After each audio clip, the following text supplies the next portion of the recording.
So it's not hopeless, but you see how the United States is going around in these areas of economics and of trade and of commerce and finance to try to make the Cuban people suffer as much as they can.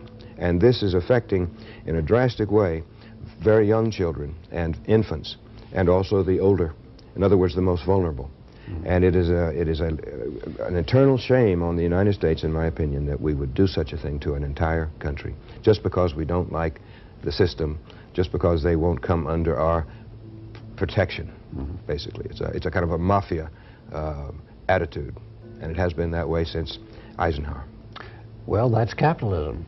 Well, it's also the United States, and our tradition of being very nervous when we don't control something. And when a country like Cuba slips out from under our control, after we had ruled it practically as a neo-colony or a protectorate for 59 years or so, then it makes people nervous, because they know that if the Cubans are successful in their example of being able to provide, as a poor country, the best medical care in the third world to the whole population, because it's an inclusionary system. It's not like we have here, where you have this huge bulk of the population, you know, marginalized.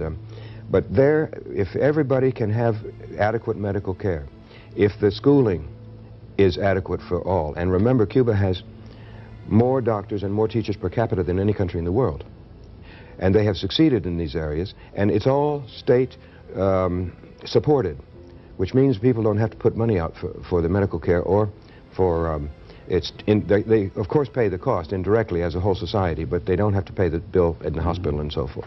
And so that cannot be allowed to stand. It's a very bad example for the United States. So there is a very large mass of people out there who can look at Cuba and say, well, if they can do it, and on a per capita income of $2,000, $2,500 a year, where ours is $22,500 a year, what's wrong with our system?